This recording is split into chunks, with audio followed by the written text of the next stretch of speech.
நீதிமொழிகள் 30ஆம் அதிகாரம் 1ஆம் வசனம் முதல் 9ஆம் வசனம் வரை நாம் மாறி மாறி வாசிக்கலாம். யாக்கேயின் குமாரனாகிய ஆக்கூர் என்னும் புருஷன் ஈத்தியேலுக்கு வசனித்து ஈத்தியேலுக்கும் ஊகாலுக்கும் உரைத்த உபதேச வாக்கியங்கள் ஆவன. கூட மனுஷுக்கேற்ற புத்தி எனக்கில்லை, நான் ஞானத்தை கற்கவும் இல்லை, பரிசுத்தரின் அறிவை அறிந்து கொள்ளவும் இல்லை. கற்றை தமது கைப்பிடிகளை அடக்கினவர் யார்? தண்ணீர்களை வஸ்திரத்திலே கட்டினவர் யார்? பூமியின் எல்லையெல்லாம் ஸ்தாபித்தவர் யார்? அவருடைய நாமம் என்ன? அவருடைய குமாரனுடைய நாமம் என்ன? அதை அறிவாயோ? தேவனுடைய வசனமெல்லாம் புடமிடப்பட்டவைகள், தம்மை அண்டிக் கொள்கிறவர்களுக்கு அவர் கேடகமானவர். இந்த வசனங்களோடு ஒன்றை கூட்டினால் அவர் உன்னை கழிந்து கொள்வார், நீ புயலாவார். 2 மனு உம்மிடத்தில் கேட்கிறேன், நான் மரிக்கும் பரியந்தமும் அவைகளை எனக்கு மறுக்காமல் தாரும். கூறப்படும் தரித்திரத்தையும் ஐஸ்வர்யத்தையும் எனக்கு கொடாமல் இருக்கிறேன். நான் பரிபூர்ணம் அடைகிறதுனால் மறுதளித்து கர்த்தர் யார் என்று சொல்லாதபடிக்கும், தரித்திரப்படுகிறதுனால் திருடி என் தேவனுடைய நாமத்தை என்னிலே வழங்காதபடிக்கும் என் படியை எனக்கு அளந்து என்னை போஷித்தருளும். தேவன் தாமே இந்த வசனங்களை ஆசீர்வதித்து நம்மோடு கூட பேசுவாராக. வாசிக்கப்பட்ட பகுதி நீதிமொழிகள் 30ஆம் அதிகாரம் 1-9 வசனங்கள். ஆகவே நாம் இங்கே வாசிக்கிறோம். 1வது வசனத்திலே யாக்கேயின் குமாரனாகிய ஆக்கூர் என்னும் புருஷன் என்று வாசிக்கிறோம். இந்த மனுஷனுடைய பெயர் ஆக்கூர் என்று போடப்பட்டிருக்கிறது. இதை குறித்து நாம் அதிகமாக வாசிப்பதில்லை. இந்த மனுஷனை குறித்து இந்த அதிகாரத்தை தவிர வேதாகமத்திலே எந்த இடத்திலுமே இந்த ஆக்கூர் என்ற இந்த மனுஷனை குறித்து போடப்படவில்லை. இந்த ஒரு அதிகாரத்தில் மாத்திரமே போடப்பட்டிருக்கு. அதாவது நீதிமொழிகள் 30ஆம் அதிகாரத்திலே மாத்திரமே இந்த ஆக்கூரை குறித்து நாம் வாசிக்கிறோம். இந்த மனுஷன் பெயர் ஆக்கூர், இவனுடைய தகப்பனின் பெயர் யாக்கே என்று வாசிக்கிறோம். நீதிமொழிகள் நாம் பார்க்கும்போது சாலமோன் ஞானியால் எழுதப்பட்ட நீதிமொழிகளாக காணப்படுது. அதிலே பாருங்க, இந்த நீதிமொழிகள் முழுவதுமாக ஞானம் வெளிப்படுகிற புத்தகம். ஞானத்தை குறித்தே இந்த புத்தகம் முழுவதிலும் நாம் பார்க்கிறோம். ஒவ்வொரு வசனமும் ஞானத்தை குறித்தே பேசுகிறது. ஒரு மனுஷன் எப்படி வாழ வேண்டும், தேவனோடு கூட எப்படி உறவு கொள்ள வேண்டும், ஒரு மனுஷன் இந்த உலகத்தில் வாழும்போது வருகின்ற காரியங்கள் யாவை, தீதான காரியங்களிலிருந்து எப்படி அவன் தன்னை விடுதலை செய்து கொள்ளக்கூடும் என்று எல்லாமே பரத்திலிருந்து கொடுக்கப்பட்ட ஞானத்தினால் சாலமோன் ஞானி எழுதின புத்தகம் தான் நீதிமொழிகள். இதில் இந்த மனுஷனுடைய காரியமும் அவன் சொன்ன வசனிப்பும் எழுதப்பட்டு இருக்கிறது. யார் அந்த மனுஷன்? ஆக்கூர். ஆக்கூரை குறித்து நான் ஏற்கனவே சொன்ன வண்ணமாக ஒரு இடத்திலும் போடப்படவில்லை, இந்த அதிகாரத்தில் தான் போடப்பட்டிருக்கிறது.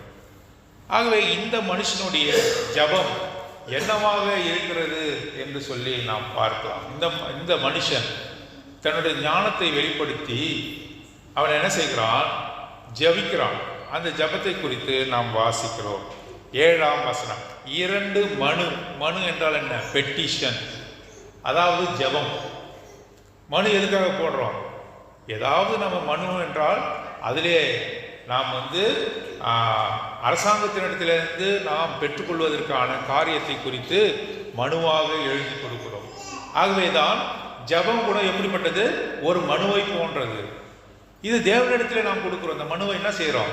நாம் ஜபிக்கும்போது நமக்கு என்ன தேவை என்பதை மனுவாக ஜபமாக நாம் தேவனிடத்திலே தெரிவிக்கிறவர்களாக காணப்படுகிறோம். ஆகவே 2 மனுவை தான் அவன் கேட்கிறான். 2 காரியங்களை அவன் கேட்கிறான். யார் அவன்? யாக்கே குமாரனாகிய ஆக்கூர் என்று வாசிக்கிறோம். பாருங்க, 2 மனுவை தான் அவன் கேட்கிறான். 1வது மனு என்ன? மாயையும் பொய் வசனிப்பையும் எனக்கு தூரப்படுத்தும், தரித்திரத்தையும் ஐஸ்வர்யத்தையும் எனக்கு கொடாதிருக்கிறாக. இது 1. அதாவது இது முதலாவதாக ஆவிக்குரிய மனு. இந்த மனுவிலே 2 காரியங்கள் இருக்கிறது. முதலாவதாக ஆவிக்குரிய தேவையை அவன் சொல்லுகிறான். இரண்டாவதாக வாசிக்கும் போது சரீர பிரகாரமான தேவை, நான் பரிபூர்ணம் அடைகிறதுனால் மறுதலித்து கர்த்தர் யார் என்று சொல்லாதபடிக்கும், தரித்திரப்படுகிறதுனால் திருடி என் தேவனுடைய நாமத்தை வீணிலே வழங்காதபடிக்கும் என் படியை எனக்கு அளந்து என்னை போஷித்தார். இது 2வது மனு. ஆகவே 7ஆம் வசனத்தில் 2 மனு சொல்றான். அந்த மனு என்ன?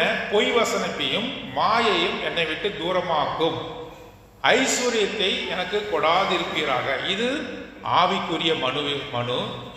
இரண்டாவதாக சரீர பிரகாரமாக தன்னுடைய சரீர தேவைக்கென்று சொல்லுகிற காரியம் 2வது காரியமாக இருக்கிறது. நான் பரிபூரணம் அடைகிறதுனால் மறுதலித்து கர்த்தர் யார் என்று சொல்லாதபடிக்கு, நான் தரித்திரப்படுகிறதுனால் திருடி என் தேவனுடைய நாமத்தை வீணிலே வழங்காதபடிக்கும் என் படியை எனக்கு அளந்து என்னை போஷித்தருளும். எனக்கு வேண்டிய காரியத்தை நீ செய்யும். என் உடைகள், எனக்கு தேவையான உடைகள், நான் இருக்க இருப்பிடம், எனக்கு வேண்டிய உணவு, நான் இந்த உலகத்திலே வசிக்கக்கூடிய தகுதி, இதை நீர் தாரும் என்று சொல்லி கேட்கிறான். ஆகவே ஆண்டவர் கூட சீஷர்களுக்கு கற்றுத்தந்த ஜபத்திலே அவர் என்ன சொல்கிறார்? அன்றன்ற தேவைகளை நீர் எங்களுக்கு சந்தித்தருளும், கிவ் அஸ் அவர் டெய்லி பிரெட் என்று சொல்லுகிறார்.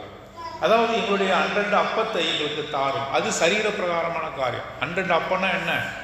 எங்களுக்கு தேவையான உணவை நீர் தாரும் என்று சொல்லி ஆண்டவர் சீஷர்களுக்கு கற்றுத்தந்த ஜபத்திலே கூட சரீரப்பிரகமான தேவையும் குறிக்கப்பட்டிருக்கிறது. ஆகவே இந்த ஆக்கூர் 2 மனுவை அவன் இங்கே சொல்லுகிறதாக பார்க்கும். இந்த மனுவுக்கு உள்ளாக நாம் போவதற்கு முன்பாக இந்த ஆக்கூர் யார் என்று சொல்லி சிறிது நேரம் நாம் தியானிக்கலாம்.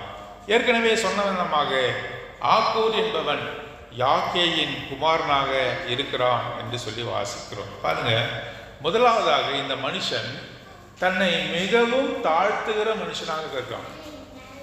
ஞானத்தின் புத்தகமான நீதிமொழிகளிலே அவனுடைய வார்த்தைகள் 30ஆம் அதிகாரத்தில் சொல்லப்பட்டிருக்கன்னா அவன் எவ்வளவு ஞானவானா இருக்கணும், எவ்வளவு புத்தி தெளிந்த மனுஷனா இருக்கணும். அப்படிப்பட்டவனுடைய காரியம்தான் இந்த புத்தகத்தில் எழுதப்பட்டிருக்கிறது. ஆனால் அவன் தன்னை எப்படி தாழ்த்துகிறான்?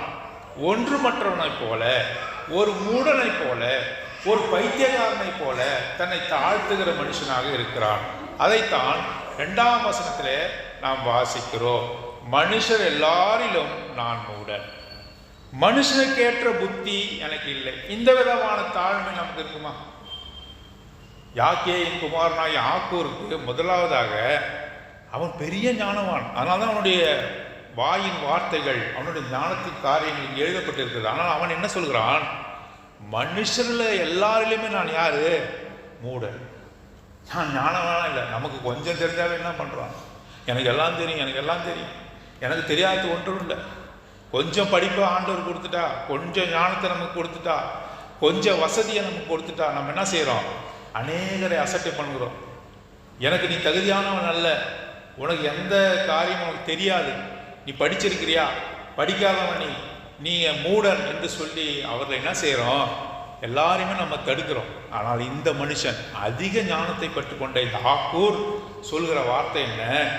மனுஷர் எல்லாரிலும் நான் மூடன். எல்லா மனுஷர்ல யார் ரொம்ப பைத்தியமா இருக்காங்களா அவன் தான் நானுன்றான். பாருங்க, மனுஷன் மாத்திரமல்ல, மனுஷனுக்கேற்ற புத்தி எனக்கு இல்லை. மனுஷனுக்கு சாதாரணமாக ஒரு புத்தி இருக்கும் இல்லையா?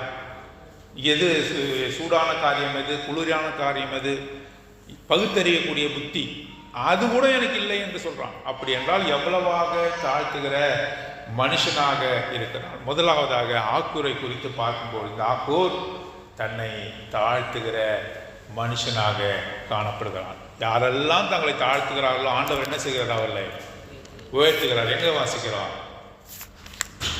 யாக்கோபு 4ஆம் அதிகாரம் 10ஆம் வசனம். எடுத்து வாசிங்க. யாக்கோபு 4ஆம் அதிகாரம் 10ஆம் வசனம். நானே வாசிக்கிறேன். கர்த்தருக்கு முன்பாக தாழ்மைப்படுங்கள், அப்பொழுது அவர் உங்களை உயர்த்துவார் என்று சொல்லுவார். கர்த்தருக்கு முன்பாக தாழ்மைப்படுங்கள், நான் ஒன்றுமில்லை என்று சொல்லி நீங்கள் உங்களை தாழ்த்தும் பொழுது கர்த்தர் என்ன செய்கிறார்? நம்மை உயர்த்துகிறவராக காணப்படுகிறார். பாருங்க, நம்ம யாருமே உயர்த்த வேண்டிய அவசியமே இல்லை. கர்த்தருக்கு முன்பாக யார் தாழ்மைப்படுகிறார்களோ அவர்களை உயர்த்துகிறார். 1 பேதுரு 5ஆம் அதிகாரம் 1 பேதுரு 5ஆம் அதிகாரம் 6ஆம் வசனத்திலே நாம் இப்படியாக வாசிக்கிறோம். ஆகையால் ஏற்ற காலத்திலே தேவன் உங்களை உயர்த்தும்படிக்கு அவருடைய பலத்த கைக்குள் அடங்கியிருங்கள். ஏற்ற காலத்திலே உங்களை தேவன் உயர்த்தும்படிக்கு அவருடைய பலத்த கைக்குள்ளாக அடங்கியிருங்கள். உங்களை உயர்த்துவார், ஒரு நாள் உங்களை உயர்த்துவார், உங்களை மேன்மையாக வைப்பார். ஆகவே நீங்கள் அவருடைய பலத்த கைக்குள்ளாக நாம் என்ன செய்திருக்கணும்? அடங்கி இருக்கணும். கர்த்தருக்கு முன்பாக தாழ்மைப்படுங்கள், அதை கற்றுக்கொள்ளுங்கள். பாருங்க, இந்த ஆக்கூர் கர்த்தருக்கு முன்பாக மாத்திரமல்ல, மனுஷர்கள் மத்தியிலே என்ன செய்யறாங்க? தன்னை தாழ்த்துகிறான். நீங்க எல்லாம் அறிவாளிங்க, நான் எப்படி ஒரு மூடன். சபையில நம்ம வரும்போது அப்படிப்பட்ட ஒரு காரியம் நமக்குள்ளாக இருக்கணும். பாருங்க, சபையில நம்ம வரோம், ஆனால் நம்ம மற்றவர்கிட்ட பேசும்பொழுது, மற்றவர்களிடத்துல நாம் அவர்களோடு கூட பழகும் பொழுது ஏதாவது ஒரு விதத்தில் என்ன செய்யறோம்? நம்ம அவர்களை அசட்டை பண்றோம். இது ரொம்ப ஜாக்கிரதையா இருக்கும். இது நமக்குள்ளாகவே காணப்படுகிறது. பிசாசம் கொண்டு வருகிறான். மற்றவர்களை அசட்டை பண்ணுகிற காரியம், மற்றவர்களை குறைவுபடுத்துகிற காரியம். உனக்கு இது கூட இவருக்கு தெரியல, இது கூட இவருக்கு புரியல என்று சொல்லி அவர்களை அசட்டை பண்ணுகிற காரியம், இதெல்லாம் இருக்கவே கூடாது. ஆகவே மனுஷருக்கு முன்பாக கூட நம்மை தாழ்த்த வேண்டும். பாருங்க, அப்போஸ்தலன் பவுல் தன்னை சொல்லும் பொழுது எல்லாராலும் துடைத்து போடப்பட்ட துணி. அப்போஸ்தலரில் நான் என்னது? மிகவும் சிறியவன். அவன் குறித்து என்ன? அப்போஸ்தலரில் நான் மிகவும் சிறியவன். அப்போஸ்தலன் பவுல் சொல்றார், அப்போஸ்தலரில் நான் மிகவும் சிறியவன், நான் எல்லோராலும் துடைத்து போடப்பட்ட துணி. கடைசியாக அவர் என்ன சொல்றாரு? நான் பிரதான பாவி. பாருங்க, தன்னை தாழ்த்துகிற காரியம். ஆகவேதான் எல்லா அப்போஸ்தலருக்கும் ஆண்டவர் கொடுக்காத ஞானத்தை யார் கொடுத்தாரு? சாலமோன் கொடுத்தாரா? அப்போஸ்தலர் பவுலுக்கு தான் கொடுத்தாரு, பேதுருக்கு கூட கொடுக்கல. யார் கொடுத்தாரு? அப்போஸ்தலன் பவுலுக்கு என்ன பண்ணாரு? அவ்வளவு ஞானத்தை கொடுத்தாரு. ஆகவேதான் பேதுருவே சொல்றாரு, பேதுருவே என்ன சொல்றாரு அவருடைய நிருபத்தில் சொல்லும்போது, அப்போஸ்தலன் பவுல் சொல்ற வார்த்தை மிகுந்த ஞானம் பொருந்தியது, என்னை காட்டிலும் அவனுக்கு அதிக வெளிப்பாடு இருக்குது. யார் சொல்றா? சரி, ஆண்டவராக இயேசு கிறிஸ்துவானவர் உயிரோடு இருக்கும்பொழுது இந்த பேதுரு எப்படி இருந்தார்? மிகவும் நெருங்கி இருந்தார். ஆண்டவராக இயேசு கிறிஸ்துவை உயிரோடு சரீரத்தில் இருக்கும்போது பார்த்த மனுஷன் யாரு? பேதுரு. பேதுரு ரொம்ப நெருக்கமா இருந்தான். இந்த அப்போஸ்தலன் பவுல் அப்படி இருந்தானா? ஆண்டவராக இயேசு கிறிஸ்துவை தரிசனம் தான் காண்பான். அவர் அடிக்கப்பட்ட பின்பு, அவர் பரமேறின பின்பு அவருடைய தரிசனத்தை தான் கண்டான். பேதுருவை போல அப்போஸ்தலன் பவுலுக்கு அந்த வாய்ப்பு இல்லை. ஆனாலும் அதிகமான ஞானத்தை யாருக்கு பெற்றுக்கொண்டார்? பவுல் தான் பெற்றுக்கொண்டார். ஆகவே தான் அநேக நிருபங்கள் யார் எழுதப்பட்டிருக்கிறது? யாரால் எழுதப்பட்டிருக்கிறது? அப்போஸ்தலனாகிய பவுலால எழுதப்பட்டிருக்கிறது. பேதுரு கூட சாட்சி கொடுக்கிறார், இந்த பவுல் எப்படிப்பட்டவன்? என்னை காட்டிலும் சிறந்தவன், என்னை காட்டிலும் ஞானவான் என்று சொல்லி தன்னுடைய நிருபத்திலே அவர் சொல்லுகிறார். ஆகவே நம்மை தாழ்த்தும் பொழுதுதான் அந்த ஞானம் நமக்கு கொடுக்கப்படும். நான் இன்னும் ஏன் வளரல, நான் இன்னும் ஏன் உயரல? இன்னும் அந்த தாழ்மை என்னிடத்துல காணப்படலை, இன்னும் அந்த தாழ்மை என்னிடத்துல காணப்படலை. ஆகவே முதலாவதாக யாக்கேயின் குமாரனாகிய ஆக்கூர் எப்படிப்பட்டவனாக இருந்தால்? மூடனாக இருந்த மனுஷருக்கெல்லாம் அதெல்லாம் தாழ்மையை குறிக்கிறது. தன்னை தாழ்த்துகிற மனுஷனாக காணப்படலாம். முதலாவதாக ஆக்கூர் தன்னை தாழ்த்துகிற மனுஷனாக காணப்பட்டான். இரண்டாவதாக வாசிக்கலாம், நான் ஞானத்தை கற்கவும் இல்லை, பரிசுத்தரின் அறிவை அறிந்து கொள்ளவும் இல்லை. இதெல்லாம் தன்னை தாழ்த்துகிற காரியத்தை சொல்லுகிறது. 4வது வசனம், வானத்துக்கு ஏறினவர் யார்? காற்றையை தமது கைப்பிடியினால் அடக்கினவர் யார்? தண்ணீர்களை வஸ்திரத்திலே கட்டினவர் யார்? பூமியின் எல்லைகள் எல்லாம் ஸ்தாபித்தவர் யார்? அவருடைய நாமம் என்ன?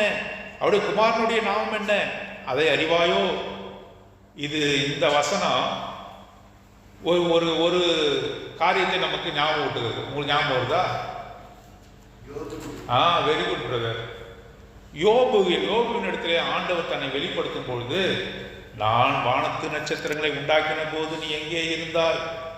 நான் கடலை உண்டாக்கின பொழுது எங்கே இருந்தாய்? லெவியாதானுக்கு நான் உணவு கொடுக்கும் பொழுது எங்கே இருந்தாய்? அந்த பரிசுத்தருடைய ஞானம் யார் கொடுக்கப்பட்டிருக்கிறது? இந்த மனுஷன் யாக்கூருக்கு கொடுக்கப்பட்டிருக்கிறது. அருமையான ஒரு வார்த்தையை சொல்றான் பாருங்க. பழைய ஏற்பாட்டில் அவர் குமாரனுடைய நாமம் என்ன? யாரு அவர் குமாரனுடைய நாமம்னா யாரு? ஆண்டவராகிய இயேசு கிறிஸ்துவனுடைய நாமம் இது. இயேசு கிறிஸ்துவை குறித்து கூட இந்த ஆக்கூருக்கு என்ன பண்ணப்பட்டிருக்கிறது? வெளிப்படுத்தப்பட்டிருக்கிறது. ஆகவே முதலாவதாக ஆக்கூர் அவன் தன்னை தாழ்த்துகிற மனுஷன். இரண்டாவதாக ஆக்கூர் ஆண்டவரை ஆராதிக்கிற மனுஷன். பாருங்க, எல்லாவற்றையும் சொல்லி அவன் ஆராதிக்கிறான். எப்படி சொல்றான்? வானத்துக்கு ஏறினவர் யார்? தமது கைப்பிடிகளிலே அடக்கினவர் யார்? தண்ணீரை வஸ்திரத்திலே கட்டினவர் யார்? பூமியின் எல்லைகளெல்லாம் ஸ்தாபித்தவர் நாம் ஆராதிக்கிறோம் அல்லவா? பூமியை உண்டாக்கினீரே, வானத்தை உண்டாக்கினீரே, எண்ணெயும் உண்டாக்கினீரே என்று சொல்லி நாம் ஆராதிக்கிறோம் அல்லவா? ஆகவே ஆக்கூரும் கூட இரண்டாவதாக ஆராதிக்கிற மனுஷனாக காணப்படுகிறான் என்று சொல்லி நாம் வாசிக்கிறோம். 5ஆம் வசனம், தேவனுடைய வசனம் எல்லாம் புடமிடப்பட்டவைகள், தம்மை அண்டிக் கொள்கிறவருக்கு அவர் கேடகமானவர் என்று சொல்கிறார். 6ஆம் வசனத்திலே, அவருடைய வசனங்களோடு ஒன்றையும் கூட்டாதே, கூட்டினால் அவர் உன்னை கடிந்து கொள்வார், நீ பொய்யனாவாய். 3ஆவதாக ஆக்கூர் எப்படிப்பட்ட மனுஷன்? ஆக்கூர் மற்றவர்களுக்கு உபதேசிக்கிற மனுஷன். பாருங்க, ஒரு ஆண்டவராலே ரட்சிக்கப்பட்டவர்கள் மேடை ஏறி தான் பேசணும்னு அவசியம் இல்லை. எல்லாரிடத்துலையும் என்ன சொல்லணும்? ஆண்டோடைய வசனிப்பை சொல்லணும், ஆண்டோடைய வசனத்தை சொல்லணும், அவர் ரட்சிப்புக்கு எதுவாக நடத்தணும். ஆகவே அவன் என்ன சொல்றான்? அவன் போதிக்கிற மனுஷனாக இருக்கிறான். 3ஆவதாக ஆக்கூர் மற்றவர்களுக்கு போதிக்கிற மனுஷனாக இருக்கிறான். மற்றவர்களிடத்தில் சொல்கிறான், தேவனுடைய வசனம் எல்லாம் புடமிடப்பட்டவைகள், தம்மை அண்டிக் கொள்கிறவர்களுக்கு அவர் கேடகமானவர் என்று சொல்லி மற்றவர்களுக்கு அவன் என்ன சொல்றான்? தேவனுடைய வசனத்தை சொல்லுகிறவனாக காணப்படுகிறான். பாருங்க, அடுத்த காரியம், 4வது காரியமாக வாசிக்கிறோம். 2 மனு உம்மிடத்திலே கேட்கிறேன், நான் மரிக்கும் பரியந்தமும் அவைகளை எனக்கு மறுக்காமல் தாரும். 4ஆவதான காரியம் பாருங்க, நான் தான் மரிக்க போகிறேன் என்ற நினைவோடு கூட வாழ்ந்த மனுஷன். ஆக்கூர் எப்படிப்பட்டவன்? தான் மரிக்க போகிறேன் என்று நினைவோடு கூட வாழ்ந்த மனுஷன். இதுல இருந்து என்ன புரிஞ்சுக்கிறோம்? பாருங்க, மனுஷன் நம்ம வாழும்போது மரணத்தை குறித்து சிந்திப்பதே இல்லை. யாராவது ஒரு இடத்துல போய் மரணத்தை குறித்து பேச முடியுமா? நீ மரணிக்க போது எங்கே போவான் என்று கேட்க முடியுமா? மரணத்தை குறித்து பேச முடியுமா? பேசவே முடியாது. ஏன்னா அவன் சிந்திக்கவே மாட்டான். வாழும் சமயங்களில் தன் மரணத்தை குறித்து சிந்தியாமல் இருக்கிற மனுஷர்கள் தான் எப்படி உலகத்தில் இருக்கிறார். மரண தருவாயில தான் நாம் மரணிக்க போகிறோம், நாம் மரணமடைய போகிறோம் என்று பயப்படுகிறார்கள். ஆனால் ஆக்கூர் மரணத்தை எதிர்நோக்கினவனாக அதை சந்தோஷமாக ஏற்றுக்கொள்கிறவனாக, தான் மரித்தால் எங்கே போவேன் என்று நிச்சயத்தை உணர்ந்தவனாக அவன் காணப்படுகிறான். ஒவ்வொரு தேவனுடைய பிள்ளைகளும் இப்படிப்பட்டவர்களாகத்தான் அவர்கள் காணப்பட வேண்டும் என்று சொல்லி தேவன் விரும்புகிறார். தம்மை பாருங்க, அந்த வசனத்தை, நான் மரிக்கும் பரியந்தமும். ஆகவே அவன் சொல்லுகிறான், நான் மரிக்கும் பரியந்தமும் என்று சொல்லும்பொழுது அவன் மரணத்தை எதிர்நோக்கிறவனாக, மரணத்தை சந்தோஷமாக எதிர்நோக்கிறவனாக அவன் காணப்படுகிறான் என்று சொல்லி வாசிக்கிறான். ஆகவே இப்போ நீங்க தான் சொல்ல போறீங்க, ஆக்கூரினுடைய வாழ்க்கையில காணப்பட்ட 4 காரியங்கள் என்னென்ன? முதலாவது என்ன? நீதிமொழிகள் 30ஆம் அதிகாரம் 1லிருந்து 9 வசனத்தை நம்ம தியானிக்கிறோம். முதலாவதாக ஆக்கூரினுடைய வாழ்க்கையில் என்ன காணப்பட்டது? தாழ்மை காணப்பட்டது. ஆக்கூர் ஒரு தாழ்மை உள்ள மனுஷன். இரண்டாவது ஆக்கூர் தேவனை ஆராதிக்கிற மனுஷன். மூன்றாவதாக உபதேசிக்கிற மனுஷன், தான் கற்றுக்கொண்ட காரியத்தை மற்றவர்களுக்கு சொல்லுகிற மனுஷனாக காணப்பட்டான். 4ஆவதாக மரணத்தை சந்தோஷமாக எதிர்நோக்குகிற மனுஷனாக இருந்தான். எப்படிப்பட்ட மனுஷன் பாருங்க. இந்த காரியம் நமக்குள்ளாக இருக்கிற ஆண்டவர் கேட்கிறார், ஆக்கூரை போல நாம் காணப்படுகிறோமா என்று சொல்லி அவர் கேட்கிறார். அப்பதான் இந்த மனுஷன் 2 காரியத்தை ஆண்டவரிடத்தில் மனுவாக அவன் கொடுக்கிறான். ஜெபம் பண்ணுகிறான். மனு என்று சொன்னால் தேவனை நோக்கி ஜெபம் பண்ணுகிறான். மாயையும் பொய் வசனத்தையும் எனக்கு தூரப்படுத்தும். 8ஆம் வசனம், தரித்திரத்தையும் ஐஸ்வர்யத்தையும் எனக்கு கொடாதிருப்பீராக. மாயையும் பொய் வசனத்தையும் பாருங்க. இந்த மனுஷனானவன் மாயையிலே சிக்குண்டு இருக்கிறான். மாயையில் இந்த உலகம் முழுவதுமாக காணப்படுகிறது. ஆகவேதான் பிரசங்கியின் புத்தகத்தில் நாம் வாசிக்கிறோம், இந்த சூரியனுக்கு கீழே என்னது எல்லாமே மாயை மாயை மாயையா இருக்கு. பிரசங்கியில நாம் வாசிக்கும் பொழுது அங்கே மாயை மாயை மாயை என்று சொல்லி நாம் பார்க்கிறோம். எல்லா காரியமும் மாயையா இருக்கிறது என்று சொல்லி முதலாவதாக மனுஷன் உணர்ந்து கொள்ள வேண்டும். நாம் அனுபவிக்கிற எல்லா காரியமும் ஒரு நாளிலே அது நம்மை விட்டு போகும், எல்லாமே மாயை என்று சொல்லி அங்கே நாம் உணர்ந்து கொள்ள வேண்டும். மாயையும் பொய் வசனத்தையும் எனக்கு தூரப்படுத்தும். மனுஷன் இதில் சிக்கிக்கொள்ளவே கூடாது. நாம் என்ன பண்ணக்கூடாது, இந்த மாயையில சிக்கிக்கொள்ளக்கூடாது. இந்த உலகத்தில் நாம் நிரந்தரமாக இருப்போம், இந்த உலகத்தினுடைய காரியங்கள் எல்லாம் உண்மை என்று சொல்லி நாம் என்ன செய்யக்கூடாது, எப்பொழுதும் இதில் நம்பிக்கையாக இருக்கக்கூடாது. சில பேருக்கு எப்படி, தங்களுடைய பிள்ளைகள் மீது மிகுந்த நம்பிக்கை, தன் கணவன் மீது மிகுந்த நம்பிக்கை, தன் மனைவி மீது மிகுந்த நம்பிக்கை, தன்னுடைய வேலையின் மீது மிகுந்த நம்பிக்கை. பெரிய நம்ம வீடு கட்டிட்டோம்னா அந்த வீட்டின் மீது அது இடிந்து விழாதுன்னு மிகுந்த நம்பிக்கை. எல்லாமே மாயை. கர்த்தர் கொடுத்திருக்கிறாரு, நான் இப்போ சரியான விதத்தில் நான் இதை அனுபவிக்கிறேன், அதோடு நிறுத்திக்கணும். அதன் மீது அதீத நம்பிக்கையை நாம் கொண்டு இருக்கக்கூடாது. யார் மீதும் சரிதான். அப்போ என் கணவனை நம்பக்கூடாத பிரதர், நம்புங்க. அதிகமான நம்பிக்கையை கொண்டுடாதீங்க, அது மாயை. உங்க மனைவி மீது நம்பிக்கை கொண்டு இருங்க, அதிகமான நம்பிக்கை வைத்திருக்காதீங்க. கர்த்தரை காட்டிலும் அதிகமான நம்பிக்கை வைக்காதீங்க, அது மாயை. பிள்ளைகள் நம்மை காப்பாற்றுவார்கள் என்று சொல்லி அதிகமாக நம்பாதீர்கள், அது மாயை. மாயை என்றால் கொஞ்ச காலம் தோன்றும், அது நிலையானது போல தோன்றும், ஆனால் அது நிலையல்ல, அது போய்விடும், நம்ம விட்டு போய்விடும். இந்த சிந்தனை நமக்கு எப்பொழுது இருக்கணும். ஆகவே மாயையும் பொய் வசனைப்பையும் எனக்கு தூரப்படுத்தும். பொய்யா எல்லாரும் சொல்றாங்கல்ல, அதெல்லாம் நான் தூரமா இருக்கணும். பொய்யான காரியங்களிலிருந்து தூரமா இருக்கணும், மாயையிலிருந்து தூரமா இருக்கணும். இது ஆவிக்குரிய காரியம், ஆவிக்குரிய மனுவாக அவன் சொல்லுகிறான். 2வதாக, நான் பரிபூர்ணம் அடைகிறதுனால் மறுதளித்து கர்த்தர் யார் என்று சொல்லாதபடிக்கு, தரித்திரப்படுகிறதுனால் திருடி என் தேவனுடைய நாமத்தை பின்னிலே வழங்காதபடிக்கும் என் படியை எனக்கு அளந்து எனக்கு போஷித்தருளும். பாருங்க, இப்போ சரீரப்பிரகாரமான தேவையை கேட்கக்கூடாது என்று சில பேர் சொல்லுவாங்க. அப்படி கிடையாது. சரீர பிரகாரமான தேவைக்கு தேவனை நோக்கி நம்ம கேட்கணும். நான் ஏற்கனவே சொன்னேன், தேவனுடைய ஆண்டவர் சீஷர்களுக்கு கற்றுக் கொடுத்த ஜெபத்தில் எங்களுக்கு ஒரு அப்பத்தை தாரும் என்று கேட்கிறார். உங்களுக்கு என்ன தேவையோ பிதாவானவர் அறிந்திருந்தாலும் கூட பிள்ளையானவர் பிதாவிடத்தில் கேட்பதை போல கேட்கணும். ஆனால் இதையே பிரதானப்படுத்தக்கூடாது. சரீர பிரகாரமான தேவையை பிரதானப்படுத்தி ஆவிக்குரிய தேவையை கேட்காமல் விடக்கூடாது. முதலாவதாக ஆக்கூரின் ஜபத்தில் நாம் பார்க்கிறோம், முதலாவது ஆவிக்குரிய தேவை இருந்தது. மாயையும் பொய் வசனிப்பும் என்று சொல்லும்போது ஆவிக்குரிய தேவை. 2வதாக நாம் பார்க்கும் பொழுது அங்கே நாம் என்ன பார்க்கிறோம், பரிபூர்ணம் அடைகிறதுனாலே நான் என்ன செய்யறான், இப்போ ஆண்டவர் எனக்கு ரொம்ப என்னை ஏழை ஆகிட்டாருன்னா நான் என்ன செய்வேன், அதுக்கு அடுத்தது திருட ஆரம்பிச்சிடுவோம், மற்றவன் பாக்கெட்டில் கை விட ஆரம்பிச்சிடுவோம், மற்றவனை மோசம் போக்க ஆரம்பிச்சிடுவேன். ஆகவே நான் ரொம்ப தரித்திரனாக்கிறாங்க, நான் தவறி போயிடுவேன். ஆகவே நான் திருடி பழக்க ஆரம்பிச்சிடுவேன், உங்களுடைய நாமத்துக்கு அவகீர்த்தி கொண்டு வருவேன். அப்படி என்னை மாற்றாதீங்க. சரி, ஒரு சமயம் என்னை ஐஸ்வர்யனா ஆகிட்டாக்கா எல்லாமே எனக்கு சம்பரமா இருக்கிறது. இப்போ அந்த ஐஸ்வர்யவானுக்கு எல்லாமே கிடைச்சது, அவன் தேவனை தேடலை, எல்லாவற்றையும் அவனுக்கு கொடுத்துட்டா என்ன பண்ணுவாங்க, அவனுக்கு தேவையே இருக்காது. தேவைன்னா எல்லாமே அவனுக்கு கிடைத்திருக்கிறது.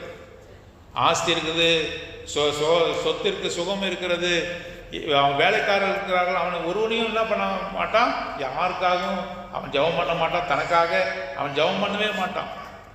ஐஸ்வர்யத்தை கொடுத்தாக்க என்ன பண்ணுவான், தேவனுடைய நாமத்தை வீணிலே வழங்கி தேவன் யார் என்று கேட்பான். ஒரு ஓவரால் பணக்காரனாகிட்டாக்க நம்ம என்ன பண்ணுவோம், கர்த்தர் யார்? அவர் எனக்கு எதுக்கு? கர்த்தர் யார்? எனக்கு அவர் எதுக்கு என்று நாம் கேட்க ஆரம்பிக்கிறோம். இல்லை பிரதர், நான் அப்படிலாம் கேட்க மாட்டேன். அப்படி ஒரு நிலைமை இருக்குது. இந்த ஞானி சொல்கிறோம், நம்மளை குறைவாக வைத்திருக்கும் போதே நமக்கு எவ்வளவோ பெருமை வருது பாருங்க. நம்மை தரித்திரமாக வைத்திருக்கும் பொழுது, நமக்கு போதுமானவற்றை கொடுக்கும் பொழுதே நம்ம எப்படி இருக்கிறோம் பாருங்க. எவ்வளோ பெருமை இருக்கிறது, மற்றவர்களை உதாசீனப்படுத்துகிற காரியம் இருக்கிறது, எனக்கு எல்லாமே இருக்கிறது. உன்னை குறைவாக வைத்திருக்கும் பொழுதே நம்ம என்ன பண்ணுறோம்? ஆட்டுக்கு வாழை என்ன பண்ணியிருக்காங்க? அளந்து தான் வச்சுக்கலாம். யார் யாருக்கு எது எது கொடுக்கணுமோ அதெல்லாம் கர்த்தர் கரெக்டாக பார்த்தான் கொடுத்துருக்காங்க. யோசித்து பாருங்க, இதெல்லாம் முழங்கால் படிக்கிட்டு யோசித்து பாருங்க, நம்மிடத்தில் என்ன குறை இருக்கிறது, நாம் ஏன் இப்படி இருக்கிறோம் என்று சொல்லி நாம் யோசித்து பார்க்கணும். அழகாக சொல்கிறான், நேர்த்தியாக சொல்கிறான். ஆக்கோர் என்ன சொல்கிறான்? என் தேவனுடைய நாமத்தை வீணிலே வழங்காதபடிக்கு. கர்த்தர் யார்?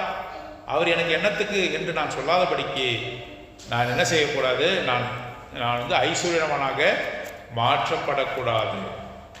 என் படியை எனக்கு அளந்து என்னை போஷித்தல். அப்படி என்றால் அன்றாட தேவையை நீ சந்தியும் என்று சொல்லி அவனுடைய ஜபமாக இருக்கிறார். ஆகவே 2 ஜபம், ஒன்று ஆவிக்குரிய ஜபம், இன்னொன்று சரீர பிரகாரம் தேவைக்கென்று ஜபம். ஆவிக்குரிய ஜபத்தில் அவன் சொல்கிற காரியம் எல்லாமே இந்த உலகத்தில் இருக்கிறது மாயை, கொஞ்ச காலம் தோன்றி பிறகு தோன்றாமல் போகும் என்ற நினைவோடு வாழக்கூடிய ஞானத்தை எனக்கு தாங்க. 2வது ஜபம் என்ன? என்னை ரொம்ப தரித்திரனா ஆக்கிடாதீங்க, நான் திருடி உங்களுடைய நாமத்தை வீண் அடிப்பேன்.